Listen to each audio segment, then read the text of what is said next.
আমাদের গ্রামীণ চিকিৎসক সংগঠন progressive medical practitioners association of India PMPI এর পক্ষ থেকে আমরা কৃষ্ণনগর নদিয়া জেলা স্বাস্থ্য আধিকারিকের নিকট সিওমএইচ এর নিকট আমরা সমস্ত জেলা থেকে ব্লক থেকে আমরা ডেপুটেশন দিতে এসেছি।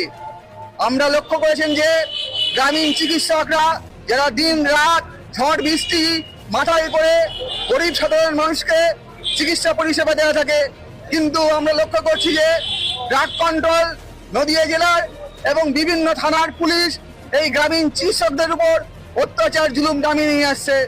ড্রাগ কন্ট্রোল ইতিমধ্যে বিভিন্ন গ্রামীণ চিকিৎসকদের চেম্বারে গিয়ে তারা ওষুধ রাখতে পারবে না বলে ফরমান জারি করেছে, তাদেরকে ড্রাগ কন্ট্রোল অফিসে ডেকে পাঠাচ্ছে। ইতিমধ্যেই বিভিন্ন থানা আমরা লক্ষ্য করছি যে গ্রামীণ চিকিৎসকরা কেন ওষুধ রাখছে, যারা চিকিৎসা করছে তার জন্য থানায় ডেকে পাঠাচ্ছে, থানা থেকে ইনফরমেশন চাইছে। ফলে এরই প্রতিবাদে আমরা সিওমএইচ এর কাছে আমাদের দাবি জানাতে এসেছি যে কোনো গ্রামীণ চিকিৎসকদের উপর ড্রাগ কন্ট্রোল এবং পুলিশের কোনো অন্যায় জুলুম অত্যাচার চলবে না। ড্রাগ কন্ট্রোল সিওমএইচ আমাদের দাবি মেনে নিয়েছেন এবং ড্রাগ কন্ট্রোলকে সিওমএইচ আমাদের দাবির সনদপত্র তিনি ফরওয়ার্ড করবেন বলেছেন।